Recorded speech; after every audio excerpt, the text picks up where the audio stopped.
Jantung Bu Wina serasa jatuh ke perut. Pak Ali segera memeluk Bu Wina. Wajahnya pucat pasi. "Tidak, Anda tidak bisa melakukannya. Istri saya bukan barang barteran," teriak Pak Ali marah. Bu Elmi mengangkat tangannya. Tiba-tiba bayangan gelap menyelimuti ruangan dan aroma tanah basah menjadi sangat pekat. "Kami tidak mengambilnya sekarang, Pak Ali. Kami hanya memintanya. Pikirkanlah, Bu Wina. Anak ibu akan sembuh total, hidup bahagia bersama suami, dan ibu akan menjadi ratu penjahit di istana kami. Kami akan menjemput ibu tepat setelah Arya sembuh dan sudah bisa berlari.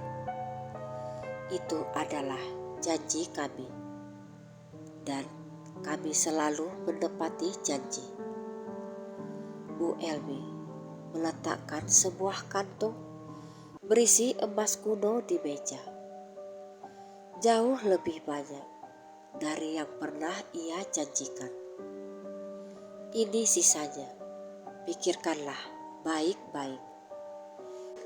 Kami akan datang menjemput ibu 3 bulan dari sekarang."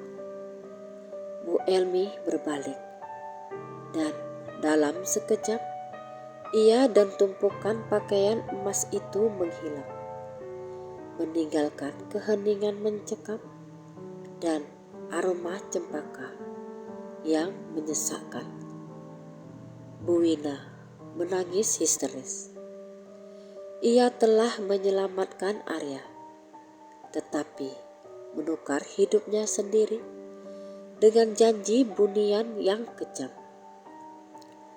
Setelah kepergian Bu Elmi yang tiba-tiba, rumah Bu Wina diselimuti oleh kesunyian yang mencekam. Kantong berisi emas kuno tergeletak di meja, memancarkan kilau dingin yang terasa menakutkan, bukannya menggembirakan.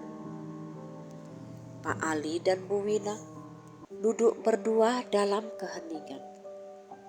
Kenyataan bahwa mereka telah berurusan dengan makhluk halus dan bahwa Bu Wina kini terikat dalam perjanjian gaib terasa seperti mimpi buruk yang menjadi nyata. "Win, kita harus lapor polisi atau ke kiai. Kita harus batalkan perjanjian ini," kata Pak Ali panik. Bu Wina menggeleng pelan. "Tidak, Mas, kita nggak bisa. Jika kita membatalkannya, Arya akan kembali sakit, atau bahkan lebih buruk." Bu Elmi bilang janji mereka harus selalu ditepati. Dia sudah memberikan upah yang kita butuhkan.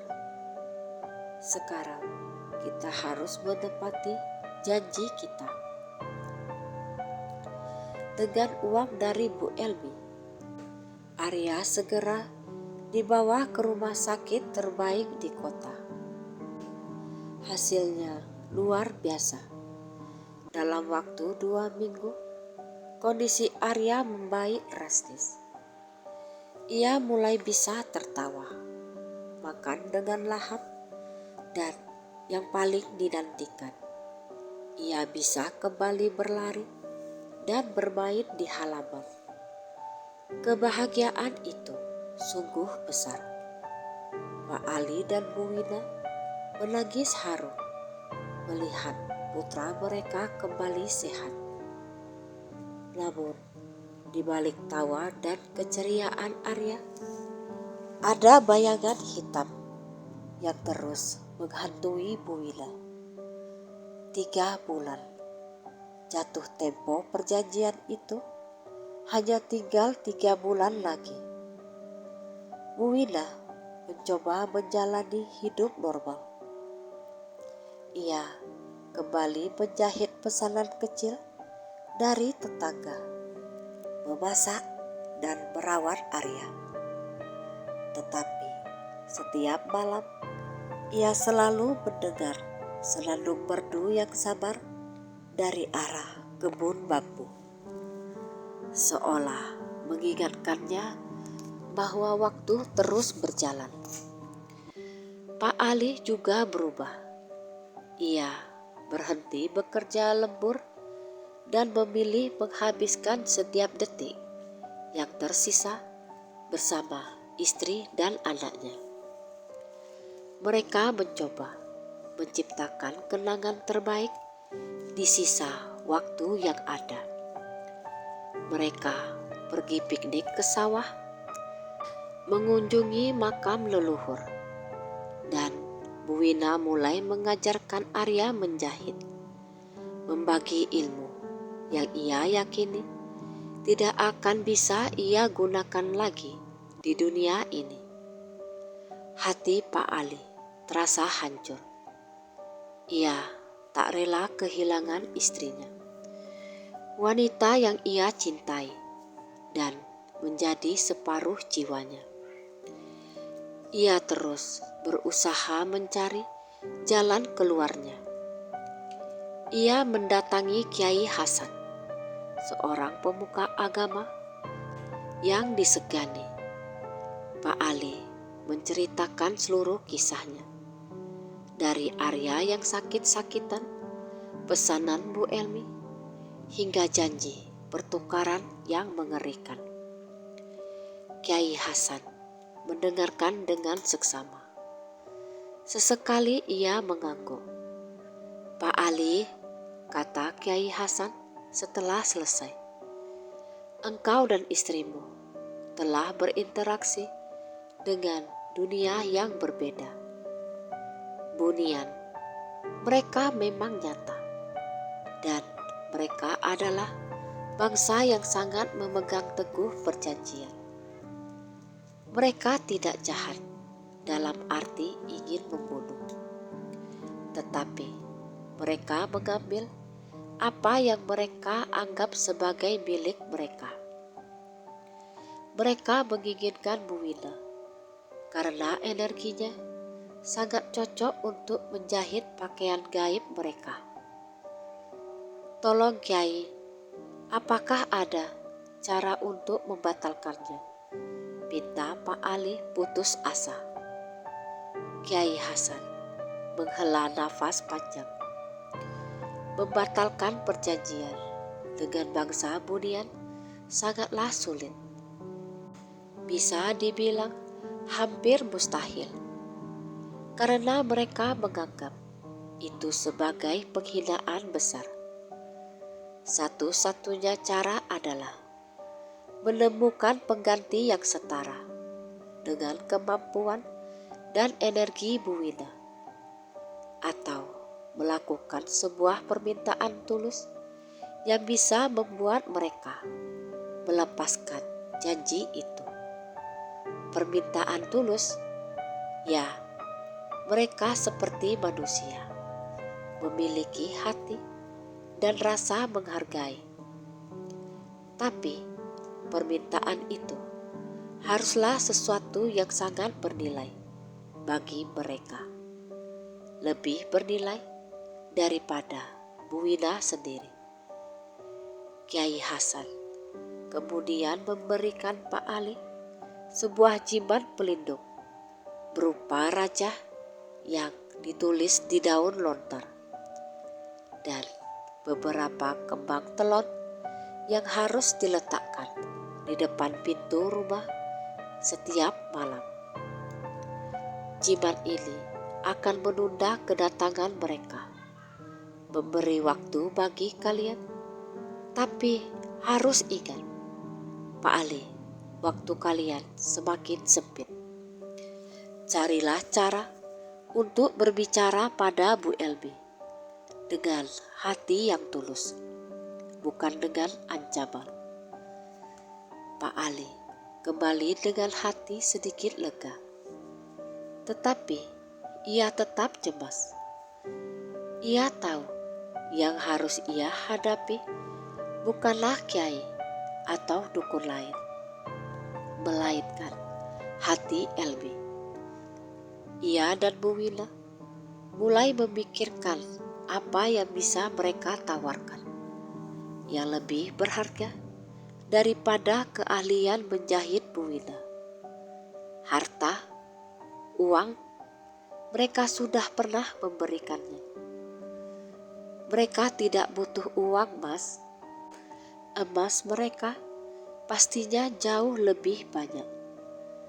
Mereka butuh sesuatu yang mereka tak punya.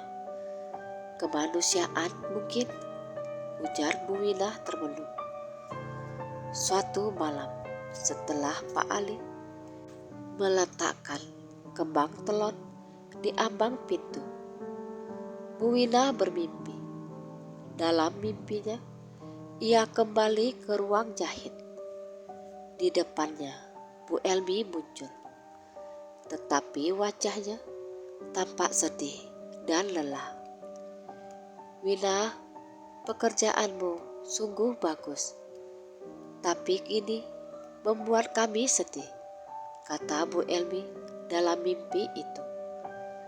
Kenapa sedih, Bu Elmi? Kalian mendapatkan apa yang kalian mau, jawab Bu Wina.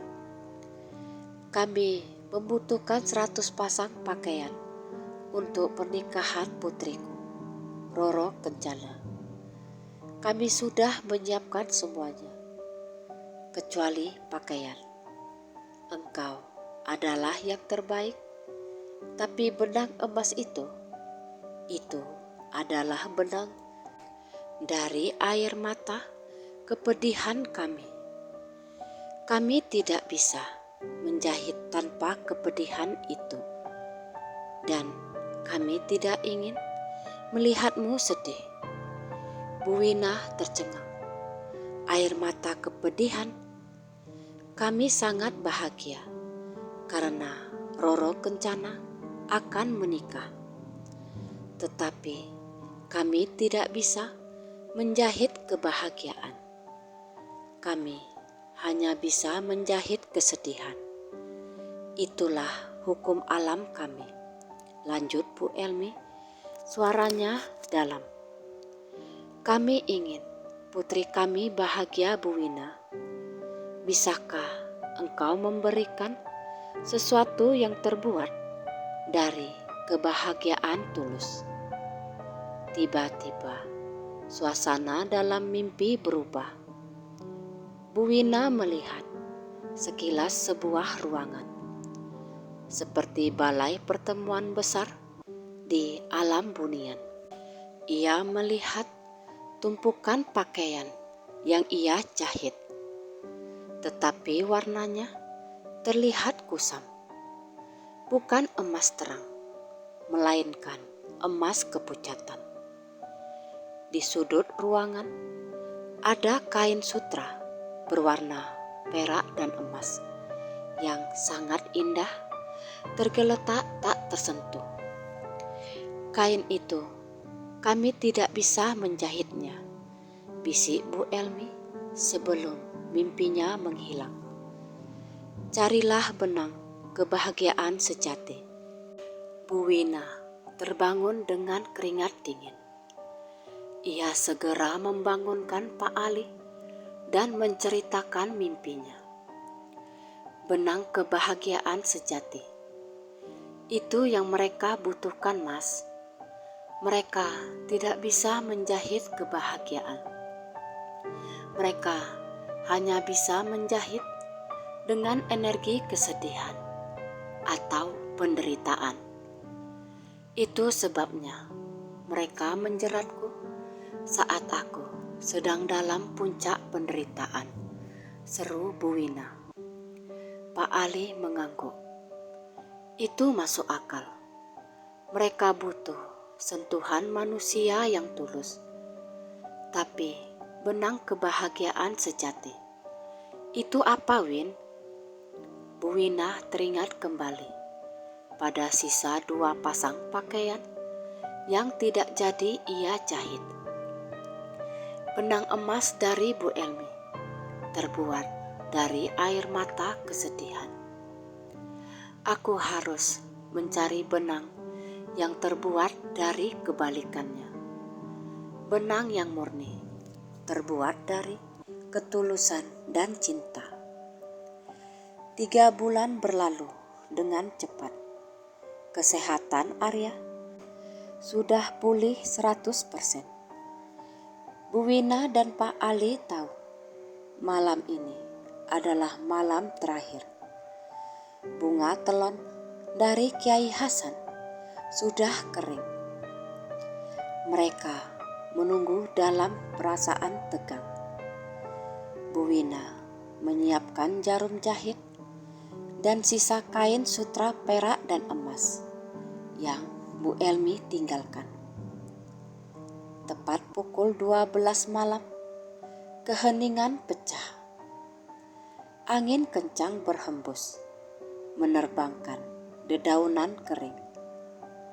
Aroma cempaka yang mematikan dan bau tanah basah kembali menyeruak, lebih kuat dari sebelumnya. Bu Elmi muncul. Kali ini ia tak sendiri. Di belakangnya berdiri 2 sosok bunian yang tinggi dan anggun. Mereka mengenakan pakaian emas yang Bu Wina jahit. Aura mereka dingin, tetapi mata mereka menunjukkan kerinduan yang dalam. Bu Wina, waktu sudah habis. Putra ibu sehat. Perjanjian sudah selesai, ujar Bu Elmi dengan suara datar. Ia mengulurkan tangan. Mari ikut kami. Engkau akan menjadi bagian dari kami, dan putra ibu akan aman. Pak Ali maju ke depan, memeluk tubuh istrinya erat. Tidak, jangan ambil istri saya. Ambil saja semua harta kami. Saya mohon. Bu Elmi tidak memandang Pak Ali. Matanya hanya tertuju pada Bu Wina. Kami sudah memiliki harta yang lebih dari cukup, Pak Ali. Yang kami butuhkan hanya keterampilan Bu Wina. Bu Wina melepaskan pelukan Pak Ali. Matanya sudah tidak lagi memancarkan ketakutan, tetapi ketenangan dan ketulusan. Tunggu Bu Elmi, kata Bu Wina lembut. Saya akan menepati janji saya. Tapi saya mohon, biarkan saya memberikan hadiah pernikahan untuk putri Anda, Roro Kencana, sebagai ucapan selamat tulus dari hati saya. Bu Elmi terdiam, tertarik oleh ketenangan Bu Wina. Hadiah apa, Bu Wina? 2 pasang pakaian pengantin yang tersisa. Tapi kali ini saya akan menjahitnya dengan benang kebahagiaan sejati, kata Bu Wina. Bu Wina mengeluarkan benang yang telah ia persiapkan. Benang itu bukanlah emas, bukan perak, melainkan benang katun putih bersih yang sudah ia celupkan dalam air mata kebahagiaan yang ia tangisi saat melihat Arya sembuh dan berlari. Benang itu juga sudah ia simpan selama 3 bulan di bawah sejadah salat, dan ia penuhi dengan doa yang tulus. Saya menjahitkan 2 pasang pakaian ini dengan air mata sukacita. ketika melihat putra saya sembuh. Saya jahit dengan rasa syukur dan doa terbaik saya untuk kebahagiaan Roro Kencana. Ini adalah sesuatu yang tidak bisa kalian jahit, kata Bu Wina sambil menyerahkan benang putih yang kini memancarkan cahaya lembut keemasan. Bu Elmi mengambil benang itu.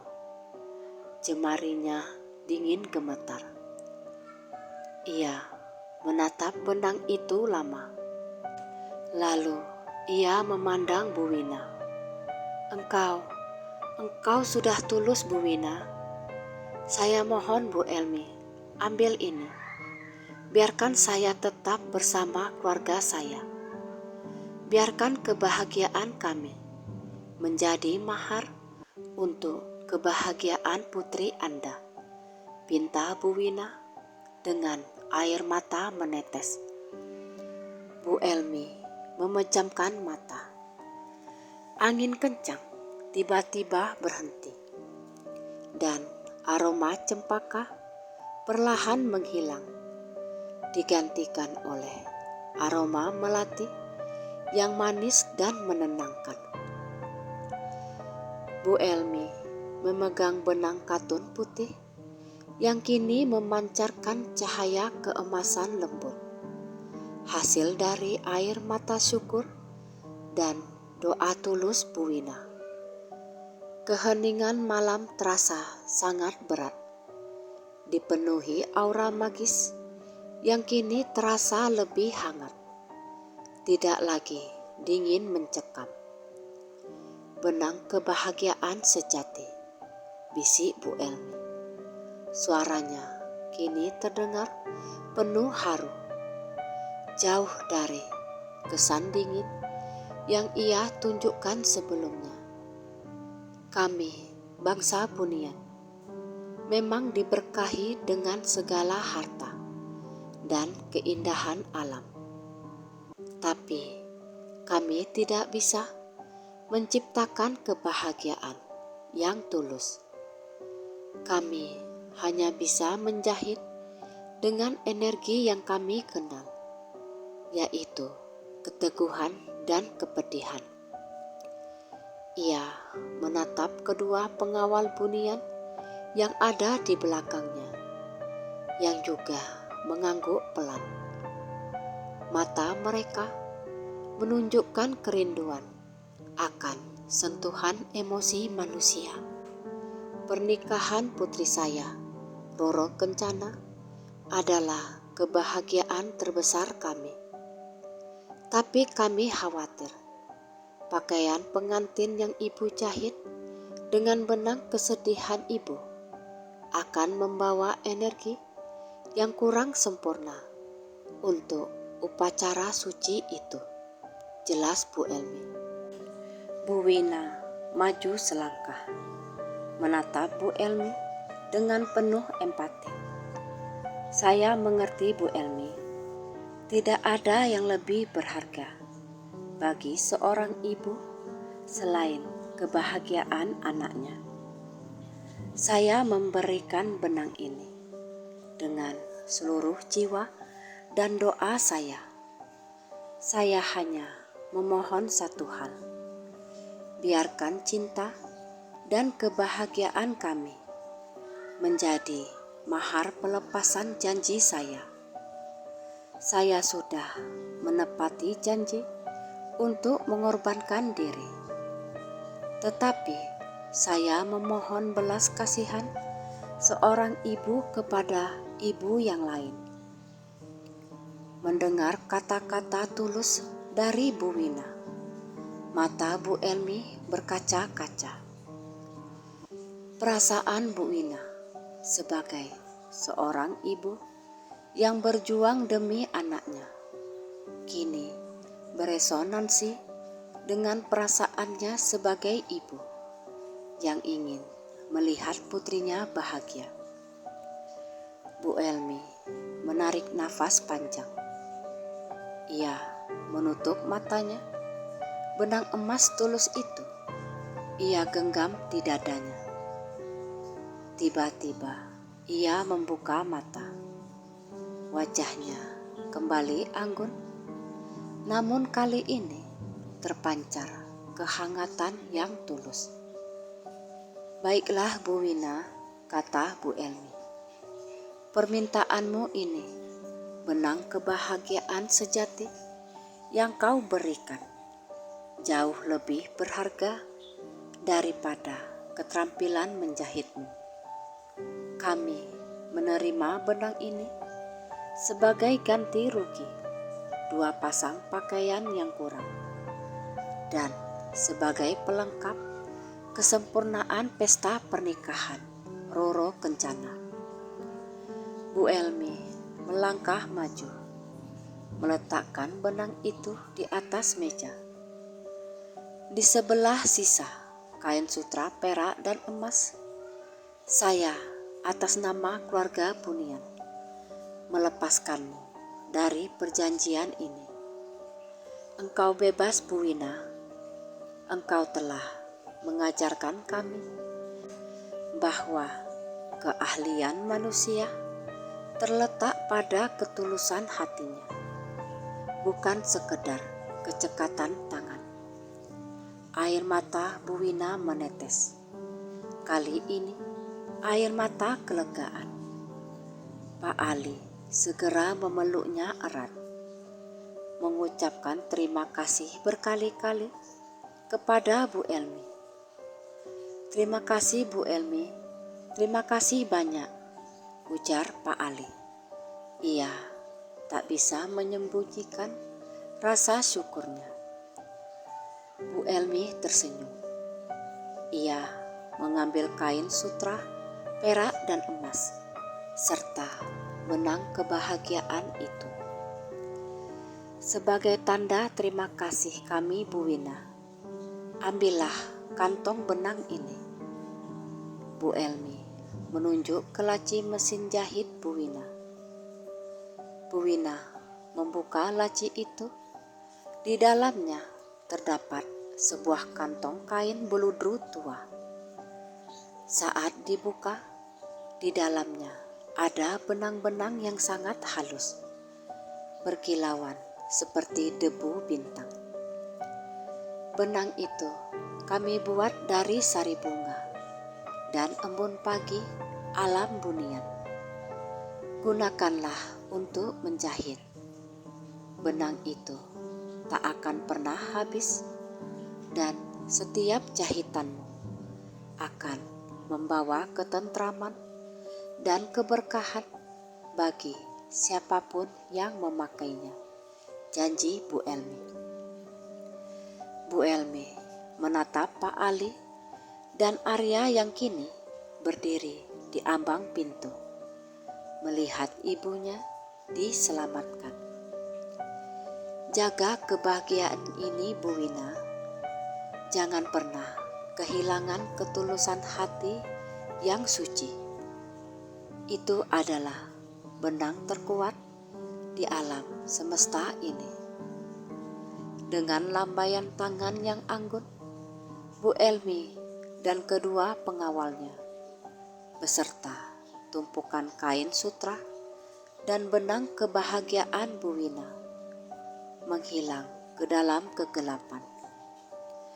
Aroma melati yang manis dan menenangkan menjadi satu-satunya petunjuk bahwa mereka pernah ada di sana. Pagi hari di desa Sidorejo terasa lebih cerah.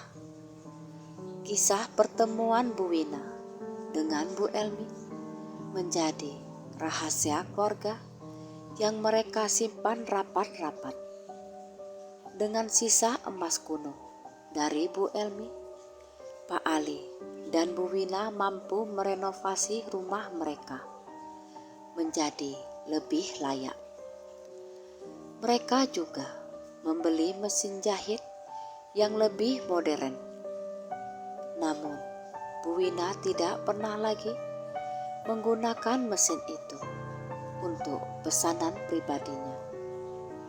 Ia selalu menggunakan mesin jahit tuanya yang kini beroperasi dengan lancar berkat energi gaib yang ditinggalkan Bu Elmi. Dan yang paling penting, Bu Wina selalu menggunakan benang bunian pemberian Bu Elmi. Benang ajaib itu benar-benar tak pernah habis. Setiap jahitan Bu Wina menjadi luar biasa. Pakaian yang ia buat selalu rapi, nyaman, dan anehnya. Siapapun yang memakai pakaian hasil jahitannya akan merasa lebih tenang dan beruntung. Desas-desus tentang jahitan berkah milik Bu Wina menyebar cepat ke desa-desa tetangga. Pesanan pun membanjir. Kini Bu Wina bukan lagi penjahit kecil. Ia menjadi penjahit utama di Sidorejo. Bahkan mampu memperkerjakan beberapa ibu rumah tangga lainnya. Penghasilannya meningkat pesat, jauh melebihi gaji Pak Ali. Pak Ali sendiri berhenti menjadi buruh bangunan. Ia kini lebih sering membantu istrinya, mengurus administrasi, dan mengantar jemput pesanan. Mereka kini hidup makmur dan berkecukupan. Arya tumbuh menjadi anak yang cerdas dan sehat. Tidak pernah lagi ia terserang penyakit. Ia sering melihat ibunya menjahit dengan senyum di wajah, ditemani aroma melati yang samar-samar. Bu Wina sering menatap benang ajaibnya. Benang itu adalah pengingat abadi bahwa di balik penderitaan terbesarnya, ia menemukan mukjizat. Dan di balik dunia manusia yang nyata, ada dunia gaib yang tunduk pada satu hal paling universal, ketulusan dan cinta sejati. Hubungan Bu Wina dan Pak Ali semakin erat. Mereka tidak hanya selamat dari ancaman kaum bunian, tetapi juga berhasil mengubah takdir mereka dari kesengsaraan menjadi kebahagiaan. Mereka hidup rukun, bersyukur atas berkah yang mereka terima, dan selalu mengajarkan Arya tentang betapa pentingnya ketulusan dan keberanian dalam menghadapi hidup. Setiap malam sebelum tidur, Bu Wina akan mendengar senandung samar dari kebun bambu. Kali ini senandung itu bukan lagi bisikan, ancaman, melainkan melodi yang merdu dan hangat. Seolah suara Bu Elmi dan Roro Kencana sedang menyanyikan lagu kebahagiaan. Berterima kasih atas benang kebahagiaan yang telah menyempurnakan hari bahagia mereka. Bu Wina tersenyum, memeluk erat Pak Ali dan Arya. Kisah Bu Wina, sang penjahit dengan benang kebahagiaan, akhirnya berakhir bahagia.